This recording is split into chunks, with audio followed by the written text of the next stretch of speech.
உலகில் பெண் வர்க்கம் 100 கோடியாம், அதிலே நீ யாரடி? சருகாய் அன்பே நான் காத்திருக்கிறேன், எங்கே உன் காலடி? மணி சரி பார்த்து தினம் வழி பார்த்து இரு விழிகள் தேய்கிறேன்.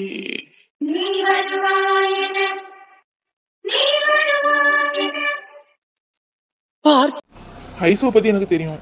அவ அப்படிப்பட்ட கேரக்டர் கிடையாது. நம்ம ஏதோ கோபத்துல ஐசுவை பத்தி தப்பா பேசுறோம். ஏன் ஐசுவை பத்தி எனக்கு தெரியும். சில நேரம் கண்ணால் காண்பதும் போய் காதல் கேட்பதும் போய் தீர விசாரிப்பதே மெயின் சொல்லுவாங்க. அந்த மாதிரி ஐசு கண்டிப்பா தப்பானவ கிடையாது. யார்கிட்ட விசாரிச்சு பார்ப்போம். அதோ ஒரு பாட்டி, அவங்கள்ட்ட தானே பேசிட்டு வராங்க.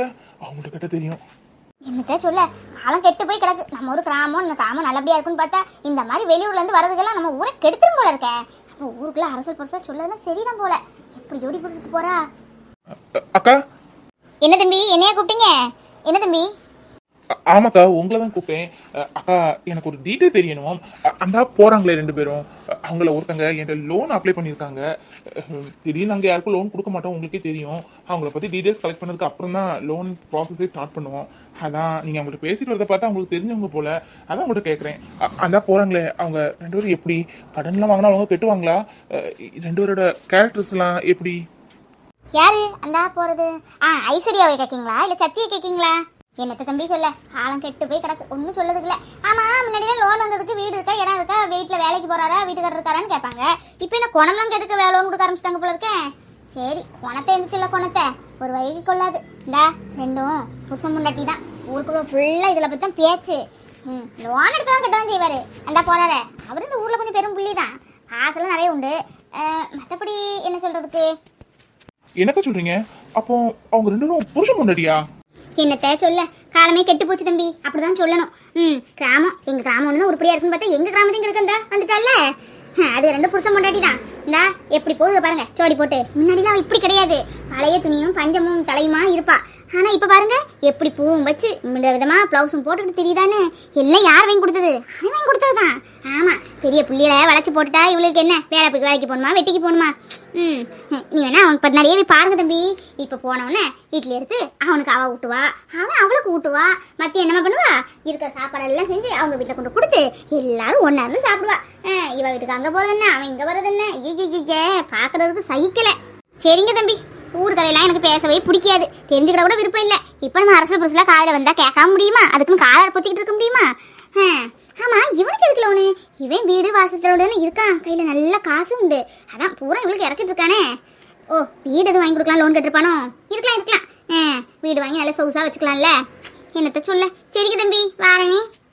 இவ்வளவு மோசமானவளா இவா? அதுவும் உள்ளூர்காரங்க பேசுறாங்கன்னா கண்டிப்பா உண்மையாதான் இருக்கும். கண்ணில் பார்த்ததுன்னு சொல்லுவாங்க, பார்க்காதவங்க வந்து எதுவும் சொல்ல மாட்டாங்களே. இந்த சரவணை ஒரு ஆளை கணிச்சா சரியா இருக்கும். என் கணிப்பு என்னைக்கும் மிஸ் ஆகாது. இவ இப்படிப்பட்டவளா? இவளை போய் நம்ம கல்யாணம் பண்ணமே. ஏய், உன்னை சத்தியமா சும்மாவே விட மாட்டேன்டி, என் வாழ்க்கையை கெடுத்தவள. ஆமா பிள்ளை, ஐயோ அந்த பாட்டிட்ட பிள்ளைய பத்தி கேட்க மறந்துட்டுமே. ஏன் சரண்? அப்போ என் சரண் என்ன பண்ணிருப்பா? ஏதாவது ஆசிரமத்துல எதுவும் கொண்டு விட்டுருப்பாளா? இருக்காது. அப்படி மட்டும் பண்ணா உங்களை கொன்னே போடுவேனா? சரண் போர் அடிக்குது. எப்ப பாரு சிறக்கைதி மாதிரி. சிறக்கைதி விட மோசமா இருக்கு நம்ம வாழ்க்கை. இந்த ரூம்லயே உட்காந்துருக்கணும், போனை பார்க்கணும், ஏசியை போடணும், இப்படி போயிட்டு இருக்கு. இப்படியே இருந்தா பைத்தியம் பிடிச்சி தலை வெடிச்சாலும் வெடிச்சிடும். என்னத்தெல்லாம் பாக்குறதுக்கு. என்ன நேத்தான் கல்யாணம் இருக்கு, ஸ்டேட்டஸ்லாம் போட்டிருக்க போல இருக்கு. இவன் ஸ்டேட்டஸ் ஓப்பன் பண்ணக்கூடாது. இல்லை ஓப்பன் பண்ணும். அப்படி என்ன போட்டிருக்கான்னு தெரியணும்ல. சே, நம்ம ஒரு பிளான் போட்டா வேற ஒரு மாதிரி ஆயிட்டேன். இவ்வளோ நகை போட்டிருக்கா, இவ்வளோ நகை. கல்யாணம் ஒரு நாளே மாலை வந்து கீழே வர போட்டிருப்பான் போல இருக்கு. இவளை எவனாவது ஒரு அரக்கருக்கு கல்யாணம் பண்ணி வச்சிடலான்னு பார்த்தா எஸ்கேப் ஆயிட்டால. இவ எப்படி நல்லா இருக்கலாம்? நான் மட்டும் இவ வீட்டுல வந்து கஷ்டப்படணும், இவ மட்டும் நல்ல சொகுசான வாழ்க்கை வாழ்வாளா? நேற்று காலையில இங்க இருந்து கல்யாணம் பண்ணி போனா, அதுக்குள்ளவா இவ்வளோ இடம் போயிருப்பா?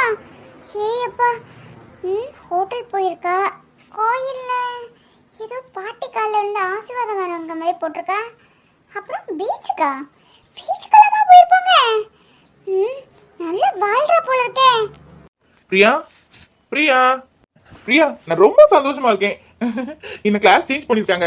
இனிமே நான் 10th இவனால 6th 7th தானே கொடுத்தாங்க. ஏன் ரீசெண்டா கூட நான் 8th கிளாஸ்க்கு நான் எடுக்கிறேன்னு சொன்னதுக்கு வேண்டான்ட்டாங்க, எக்ஸ்பீரியன்ஸ் இல்லாதவங்கள விட முடியாது அப்படின்னு. இப்ப பாரு கடவுளே 10th கிளாஸ் எடுத்து அனுப்பி விட்டுட்டாரு. நாளையில இருந்து நான் 10th எடுக்க போறேன். ஆமா சோசியல் சயின்ஸ் நான் தான் 10th எடுக்க போறேன். எவ்வளவு சந்தோஷமா இருக்கு தெரியுமா எனக்கு. என்னாச்சு ஏதோ கோவத்துல உட்காந்துருக்க மாதிரி இருக்கு, என்னன்னு தெரியலையே. உடம்பு எதுவும் முடியலையா? இல்லையே, எதையோ பார்த்து டென்ஷன் ஆன மாதிரி உட்காந்துருக்கா. பிரியா என்னம்மா உடம்பு எதுவும் முடியலையா?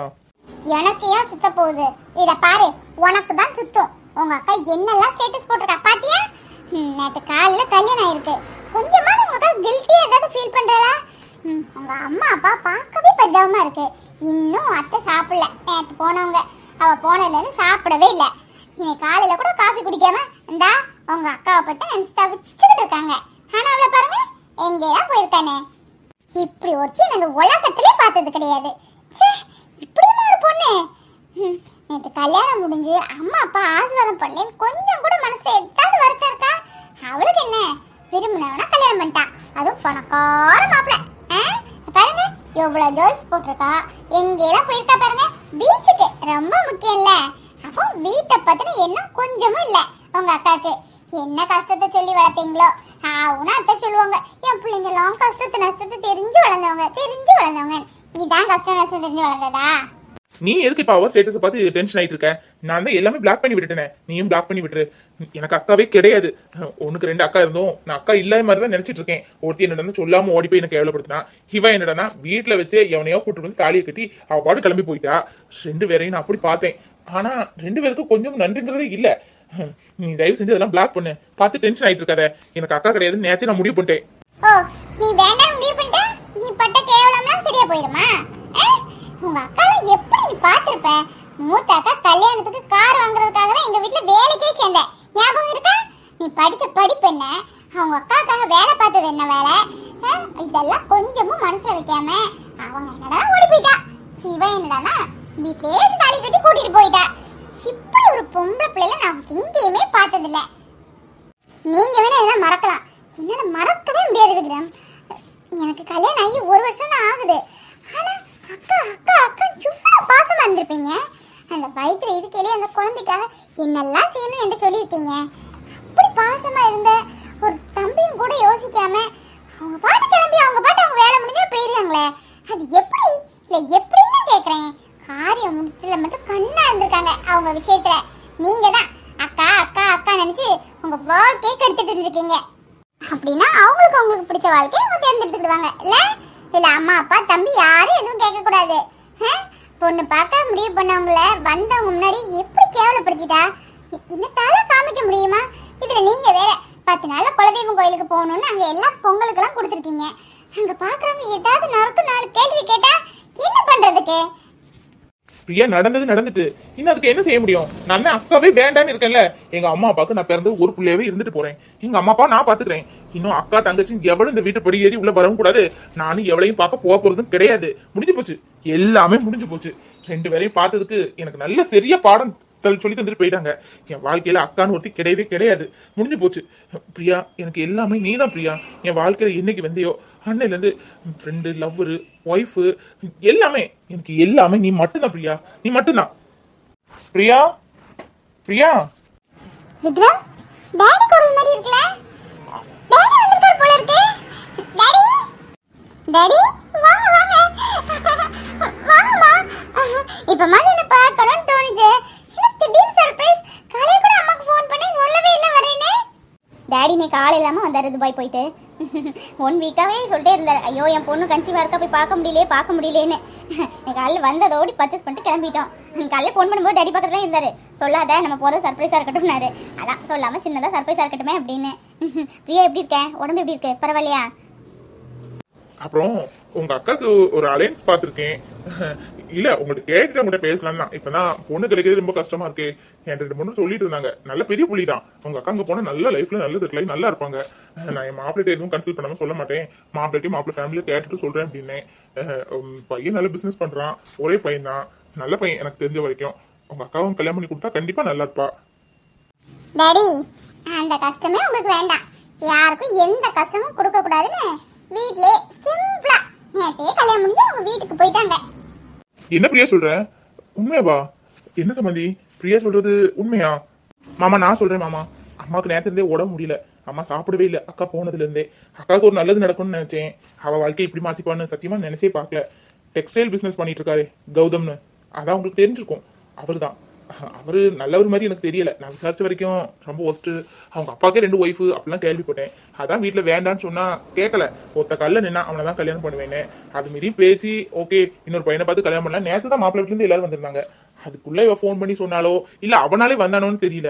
வந்து என்னெல்லாமோ பேசி எடுத்து அவங்க முன்னாடியே கேவலப்படுத்துற மாதிரி படுத்தி எங்க அக்காவை கல்யாணம் பண்ணி கூட்டிட்டு போயிட்டான். எங்க அக்காவுக்கு எங்களுக்குள்ள பந்த நேரத்தையே முடிஞ்சு போச்சு. இன்னும் இந்த வீட்டுக்கு நான் ஒருத்தன் தான். ஆமா டாடி, என்ன சொல்றதுன்னு எனக்கே தெரியல. அத்தை உன என் பிள்ளைங்களை அப்படி வளர்த்தேன் இப்படி வளர்த்தேன் ஒன்றுனா சொல்லி கொடுத்து வளர்த்தேன் அப்படிலாம் சொல்லுவாங்க. ஆனா பாருங்க அவங்க தலையெழுத்த ஒரு பொண்ணையெல்லாம் சொல்லாம பறையாம ஓடிட்டா. அதுவும் குழந்தையோடி. நல்ல வேளை குழந்தையோடி போனாங்க. குழந்தை மட்டும் இல்லாம போயிருந்தாங்க அவ்வளவுதான். காது கண்ணு மூக்கெல்லாம் வச்சு என்னெல்லாமோ நான் சொல்ல இந்த ஊர்லகம் பேசுவோம்னு சொல்றேன். இவன் என்னடான்னா மாப்பிள்ளை பார்க்க வந்த இடத்துல அவ தேடின மாப்பிள்ளைய கூப்பிட்டு தாலியை கட்டி கூட்டிகிட்டே போயிட்டா. இப்படி ஒரு குடும்பத்தை நான் எங்கேயுமே பார்த்ததே இல்லை டாடி. பிரியா அப்படிலாம் பேசக்கூடாது, தப்பு.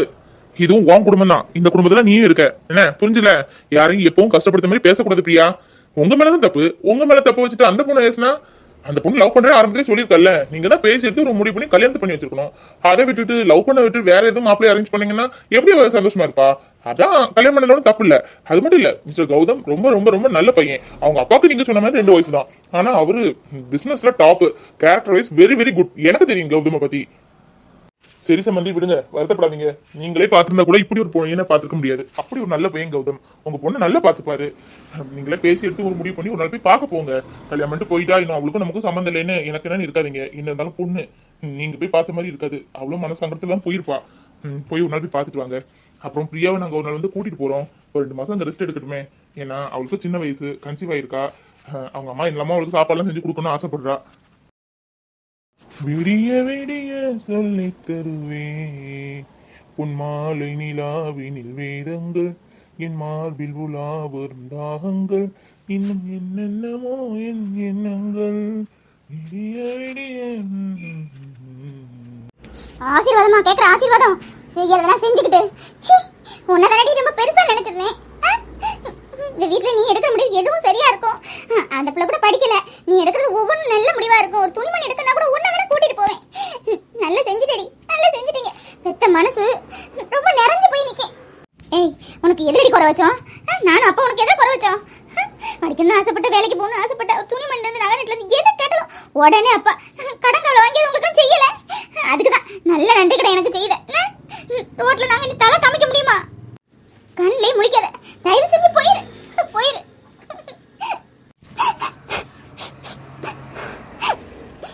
காயு, ஏய் காயு, அளவு செய்யறேன். காயு அங்க பாரு. நான் பெரிய பாவி, பெரிய பாவி. எங்க அம்மா அப்பாவை கஷ்டப்படுத்திட்டேன், காயப்படுத்திட்டேன். அவங்க ஏற்கனவே மனசால ரொம்ப கஷ்டப்பட்டுட்டு இருந்தாங்க. எங்க அக்கா போனதுல இருந்து நானும் அதை மாதிரி பண்ணிட்டேனே. எனக்குலாம் மன்னிப்பே கிடைக்காது. அம்மா பாவம் சாப்பிட்டுக்க மாட்டாங்க, எனக்கு தெரியும். தண்ணி கூட குடிச்சுக்க மாட்டாங்க. என்ன நினைச்சு கவலைப்பட்டு இருப்பாங்க. இவனால எங்க அக்கா நினைச்சு கவலைப்பட்டு இருந்தாங்க. இன்னைக்கு என்ன நினைச்சு கவலைப்பட்டு சாப்பிடாம இருப்பாங்க. எனக்கு ரொம்ப வருத்தமா இருக்கு கௌதம். ஏன் காயு அழுற? அழாத. இனி நீ அழுதுன்னு பாத்துக்க. உன்னை சந்தோஷமா வச்சிருக்கணும் தானே உன்னை கல்யாணம் பண்ணேன். இந்த நிமிஷத்துல சொல்றேன், இன்னும் உன் கண்ணுல தண்ணி வந்து பாத்துக்க. நான் என்ன பண்ணுவேன்னு எனக்கே தெரியாது. இங்க பாரு காயு, நம்ம வாழ்க்கை நின்று ஆரம்பமாயிருக்கு. என்னோட அன்பு, நம்பிக்கை, காதல் எல்லாமே நீ மட்டும்தான். இங்க பாரு, நீ எதுக்கு நினைச்சு கவலைப்படாத. கூடிய சீக்கிரம் அத்தை மாமா நம்மளை ஏத்துப்பாங்க. எனக்கு நம்பிக்கை இருக்கு. அது நம்ம வாழ்ந்து காட்டுறதுலதான் இருக்கு. காயு, உனக்காக நான் இருக்கேன். எதையும் நினைச்சு கவலைப்படாத.